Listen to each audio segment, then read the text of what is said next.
देखिए, जेएनयू में प्रधानमंत्री जी की डॉक्यूमेंट्री चल रही थी, वो अलग मुद्दा था।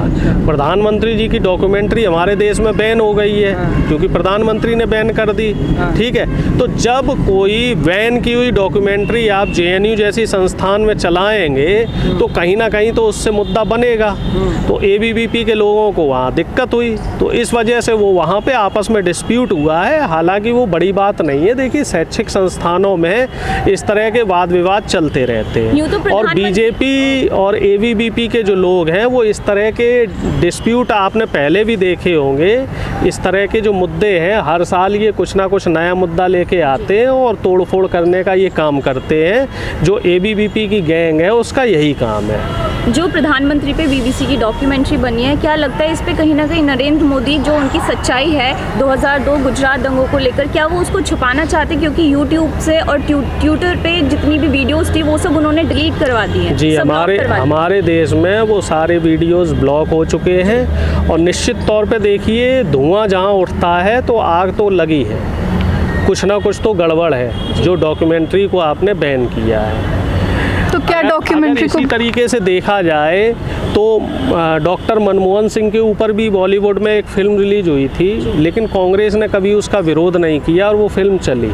ठीक है, जिसमें वो फिल्म का नाम था एक्सीडेंटल प्राइम मिनिस्टर। ठीक है, जबकि मनमोहन सिंह जी का जो 10 साल का कार्यकाल है वो पूरे देश की जनता ने देखा और देश की जनता सराह रही है कि जब यूएस में भी रिसेशन आ गया था तब भी हमारे देश की जो अर्थव्यवस्था है उस पर कोई फ़र्क नहीं पड़ा था।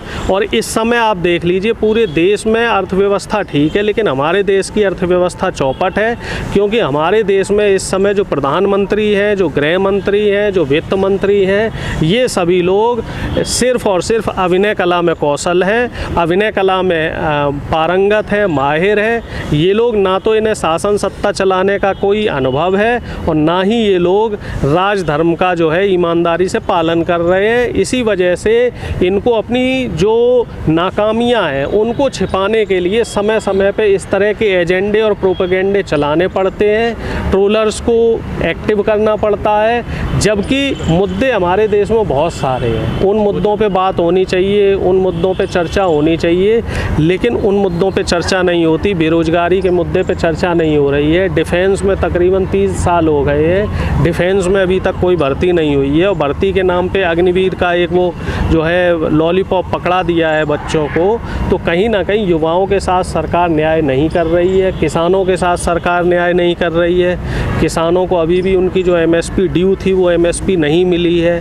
बेरोजगारी, वो भ्रष्टाचार भी आप देख लीजिए चरम पे है, महंगाई भी बेतहाशा बढ़ रही है। दिक्कतें हैं, फिर भी सत्ता में भाजपा है। कहाँ कौन सी बातें कर रहे हैं आप? ये कोई देखिए, फर्क तो पड़ रहा है, फर्क तो पड़ रहा है। आप कैसे कह सकते हैं कि सत्ता में भाजपा है? अगर सत्ता में भाजपा होती तो जम्मू कश्मीर का चुनाव नहीं हारती और एमसीडी का चुनाव नहीं हारती। अच्छा। आप देख लीजिए, अभी इस साल जो चुनाव हुए हैं 2-3 महीने पहले, तो इसमें तीनों जगह बीजेपी थी और 3 में से अब सिर्फ एक जगह रही है। अब इस साल 10 राज्यों में चुनाव है। इन 10 राज्यों का चुनाव हम ये भी मान सकते हैं, ये अगली साल जो हमारा केंद्र का चुनाव है उसका सेमीफाइनल भी हम इन्हें मान सकते हैं। और इन 10 राज्यों के चुनाव में आप देखिएगा, निश्चित तौर पे बड़े फेरबदल होने की पूरी उम्मीद है। भारतीय जनता पार्टी जहाँ जहाँ भी सत्ता में है, सभी जगह से सत्ता से बेदखल होने जा रही है। देखिए, आने वाले समय में चुनाव भी है और अगले साल लोकसभा चुनाव भी होने हैं, तो कहीं ना कहीं लगता है कि मोदी सरकार डरी हुई है अगर बीबीसी डॉक्यूमेंट्री आती है तो? बहुत सारी चीज़ें हैं। पहला तो भारतीय जनता पार्टी या मोदी जी ने जो चुनावी वादे किए थे, चाहे वो रोजगार देने के वादे हों, महिला सुरक्षा के वादे हों, महंगाई कम करने के वादे हों, डीजल पेट्रोल के दाम कम करने के वादे हों, 15 लाख अकाउंट में देने के वादे हों, तो सारे वादों में वो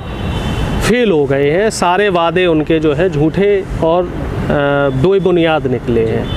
अब पिछले 5 साल तो इन्होंने नेहरू, गांधी और कांग्रेस की कमी, की वजह से हम ये नहीं कर पा रहे हैं, उसमें निकाल दिए। लेकिन इन 5 सालों में इनका अगर रिपोर्ट कार्ड देखा जाए तो रिपोर्ट कार्ड में ये हर विषय में 0 अंक लेकर आए हैं। इसी वजह से मोदी जी और बीजेपी के जो तमाम लोग हैं ये फूंक फूंक के कदम रख रहे हैं, क्योंकि चुनाव नज़दीक है और तकरीबन 1 साल अब चुनाव को रह गया है। अब ये चुनाव की तैयारियों में लगे हुए हैं और जो इनके लिए नेगेटिविटी है उस नेगेटिविटी पे ये पर्दा डालने की कोशिश कर रहे हैं। तरफ विदेश मंत्री कह रहे हैं कि आपको मतलब गलत छवि बनाई जा रही है बीजेपी की इस डॉक्यूमेंट्री के जरिए, और दूसरी तरफ ये देखिए कि गुजरात में अभी भी उन्हीं की सरकारी सिलेक्शंस में भी इतने अच्छे वोटों से जीती है। तो क्या ये सही है और बैन होनी चाहिए डॉक्यूमेंट्री? देखिए, अगर हम लोकतंत्र की बात कर रहे हैं तो लोकतंत्र में हर व्यक्ति को अपने बात को कहने की पूरी आज़ादी है, फ्रीडम है।